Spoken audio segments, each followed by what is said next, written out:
ದೇಶದಲ್ಲಿ ನಿರ್ಮಾಣವಾಗಿರುವಂತಹ gas trouble ಕೇವಲ ಗೃಹ ಬಳಕೆಯ ಬಳಕೆದಾರರಿಗೆ ಮಾತ್ರ ಅಲ್ಲ, ಕಮರ್ಷಿಯಲ್ ಸಿಲಿಂಡರ್ನ ಬಳಕೆ ಮಾಡುವಂತಹ ಹಲವು ಉದ್ಯಮಗಳಿಗೆ ಹೊಡೆತವನ್ನು ಕೊಟ್ಟಿದೆ. ಹಾಗಾದ್ರೆ ರಾಜ್ಯದಲ್ಲಿ, ದೇಶದಲ್ಲಿ ಈ ಗ್ಯಾಸ್ ಟ್ರಬಲ್ಗೆ ಕೊನೆ ಯಾವಾಗ? ಎಲ್ಪಿಜಿ ಅಭಾವದ ಬಗ್ಗೆ ಕೇಂದ್ರ ಸರ್ಕಾರ ಹೇಳ್ತಾ ಇರೋದೇನು? ಭಯ ಪಡಬೇಡಿ, ನಮ್ಮ ಹತ್ರ ಸ್ಟಾಕ್ ಇದೆ, ಪ್ಯಾನಿಕ್ ಆಗಬೇಡಿ ಅಂತ ಕೇಂದ್ರ ಸರ್ಕಾರ ಹೇಳ್ತಾನೆ ಇದೆ. ಹಾಗಾದ್ರೆ ಅಂಕಿಅಂಶ ಏನ್ ಹೇಳುತ್ತೆ? ಮತ್ತಷ್ಟು ಎಲ್ಪಿಜಿ ತುಂಬಿರುವಂತಹ ಹಡಗುಗಳು ಭಾರತವನ್ನ ತಲುಪೋದು ಯಾವಾಗ? ಕಮರ್ಷಿಯಲ್ ಸಿಲಿಂಡರ್ಗಳ ಪೂರೈಕೆ ಭಾರತದಲ್ಲಿ ಮತ್ತೆ ಸಹಜ ಸ್ಥಿತಿಗೆ ಬರೋದು ಯಾವಾಗ? ಇದು ಸದ್ಯಕ್ಕಿರುವಂತಹ ಪ್ರಶ್ನೆ.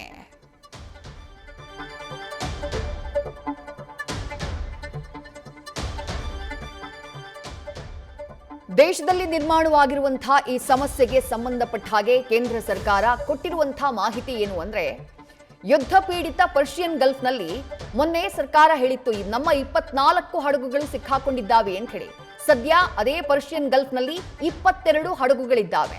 ಅಂದ್ರೆ ಹಾರ್ಮುಜ್ ಜಲಸಂಧಿಯ ಮತ್ತೊಂದು ಭಾಗದಲ್ಲಿ ಸಿಕ್ಕಾಕೊಂಡಿರುವಂತಹ ಹಡಗುಗಳು 22 ಭಾರತದ ಹಡಗುಗಳಿದ್ದಾವೆ. ಅವುಗಳಲ್ಲಿ 6 ಎಲ್ಪಿಜಿ ಕ್ಯಾರಿಯರ್ಸ್ಗಳಿದ್ದಾವೆ. 6 ಹಡಗುಗಳಲ್ಲಿ ಎಲ್ಪಿಜಿ ತುಂಬಿಕೊಂಡಿದೆ.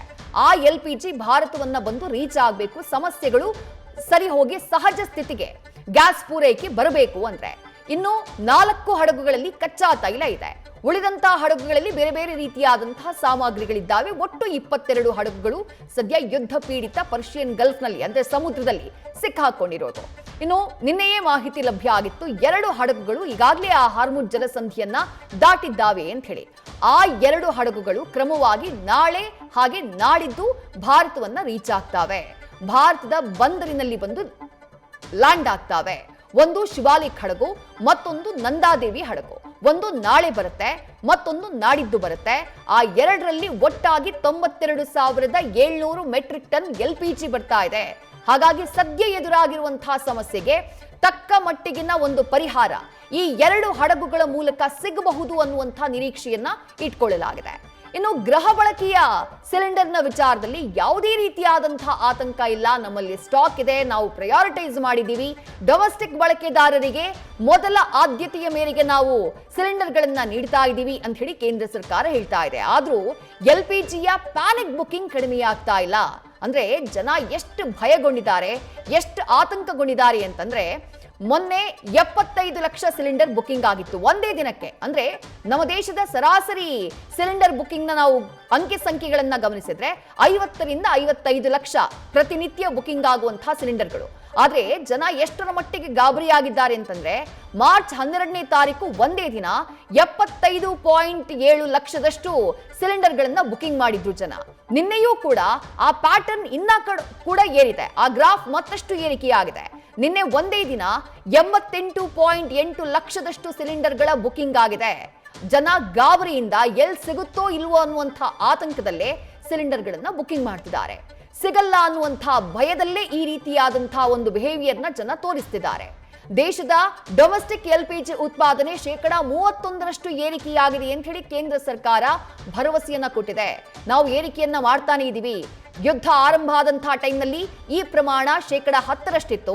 ಈಗ ನಮ್ಮ ಬಳಿ ಲಭ್ಯ ಇರುವಂತಹ ಕ್ರೂಡ್ ಆಯಿಲ್ ನ ಬಳಸಿ 31%ಕ್ಕೆ ಎಲ್ಪಿಜಿ ಉತ್ಪಾದನೆಯನ್ನ ನಾವು ಏರಿಸಿದೀವಿ ಅಂತ ಹೇಳಿ ಕೇಂದ್ರ ಸರ್ಕಾರ ಮಾಹಿತಿಯನ್ನ ಕೊಟ್ಟಿದೆ.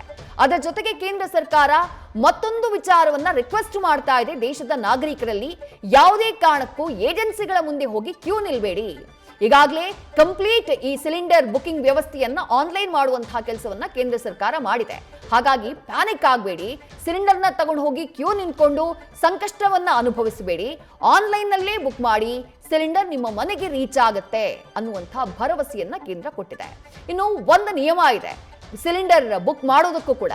ನಗರ ಪ್ರದೇಶಗಳಲ್ಲಿ ಲಾಸ್ಟ್ ಡೆಲಿವರಿ ಆದಂತಹ ಡೇಟ್ ನಿಂದ ಮುಂದಿನ ಬುಕಿಂಗ್ಗೆ 25 ದಿನಗಳ ಗ್ಯಾಪ್ ಇರಬೇಕು ಅನ್ನುವಂಥ ನಿಯಮ ಇದೆ. ಅದು ನಗರ ಪ್ರದೇಶಗಳಲ್ಲಿ. ಇನ್ನು ಗ್ರಾಮೀಣ ಪ್ರದೇಶಗಳಲ್ಲಿ ಲಾಸ್ಟ್ ಡೆಲಿವರಿ ಡೇಟ್ ನಿಂದ ಮುಂದಿನ ಬುಕಿಂಗ್ಗೆ 45 ದಿನಗಳ ಗ್ಯಾಪ್ ಇರಬೇಕು ಅನ್ನುವಂಥ ನಿಯಮ ಇದೆ. ಆ ನಿಯಮದ ಪ್ರಕಾರವೇ ಈಗ ಸದ್ಯ ಗ್ಯಾಸ್ಗಳ ಡೆಲಿವರಿ ಆಗ್ತಾ ಇರೋದು, ಸಿಲಿಂಡರ್ಗಳ ಡೆಲಿವರಿ ಆಗ್ತಾ ಇರೋದು. ಇದಕ್ಕೂ ಮೊದಲು ನೀವೇನಾದ್ರೂ ಬುಕ್ ಮಾಡೋಕೆ ಟ್ರೈ ಮಾಡಿದ್ರೆ ಖಂಡಿತವಾಗ್ಲೂ ಅದು ಬುಕ್ ಆಗಲ್ಲ. ಹಾಗಾಗಿ ಪ್ಯಾನಿಕ್ ಆಗಬೇಡಿ. ನಿಮ್ಮ ಸ್ಟಾಕ್ ಖಾಲಿ ಆದಂತಹ ನಂತರದಲ್ಲೇ ನಿಮ್ಮಲ್ಲಿ ಇಲ್ಲ ಅನ್ನುವಂಥ ಟೈಮ್ನಲ್ಲಿ ಬುಕಿಂಗ್ ಮಾಡೋದಕ್ಕೆ ಟ್ರೈ ಮಾಡಿ, ಅಲ್ಲಿ ತನಕ ಬುಕ್ ಮಾಡೋದಕ್ಕೆ ಹೋಗಬೇಡಿ ಅಂತ ಹೇಳಿ ಕೇಂದ್ರ ಸರ್ಕಾರ ಮನವಿಯನ್ನ ಮಾಡಿಕೊಂಡಿದೆ. ಇನ್ನು ಕಮರ್ಷಿಯಲ್ ಸಿಲಿಂಡರ್ಗಳ ವಿಚಾರದಲ್ಲೂ ಕೂಡ ಕೇಂದ್ರ ಸರ್ಕಾರ ಈಗಾಗಲೇ ಕ್ರಮವನ್ನ ತೆಗೆದುಕೊಂಡಿದೆ ಅಂತ ಹೇಳಿದೆ. ಈಗ 2 ದಿನಗಳ ಕಾಲ ಯಾವುದೇ ರೀತಿಯಾದಂತಹ ಕಮರ್ಷಿಯಲ್ ಸಿಲಿಂಡರ್ಗಳು ಉದ್ಯಮಗಳಿಗೆ ಹೋಗ್ತಾ ಇರಲಿಲ್ಲ. ಪ್ರಯಾರಿಟೈಸ್ ಮಾಡಿದ್ರು ಹಾಸ್ಪಿಟಲ್ಗಳಿಗೆ, ಶಾಲೆಗಳಿಗೆ, ವಸತಿ ಶಾಲೆಗಳಿಗೆ ಅಥವಾ ಬೇರೆ ಬೇರೆ ರೀತಿಯಾದಂತಹ ಅತ್ಯವಶ್ಯಕ ಅನ್ನುವಂಥ ಉದ್ಯಮಗಳು ಏನಿದ್ದಾವೆ ಅವುಗಳಿಗೆ ಮಾತ್ರ ನೀಡಲಾಗ್ತಾ ಇತ್ತು.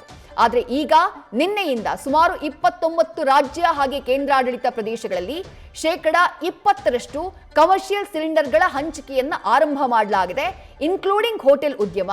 ಹಾಗಾಗಿ ದಿನದಿಂದ ದಿನಕ್ಕೆ ಈ ಪರಿಸ್ಥಿತಿ ಮತ್ತಷ್ಟು ಸುಧಾರಣೆಯಾಗ್ತಾ ಹೋಗುತ್ತೆ ಅಂತ ಹೇಳಿ ಕೇಂದ್ರ ಸರ್ಕಾರ ಭರವಸೆಯನ್ನ ಕೊಟ್ಟಿದೆ.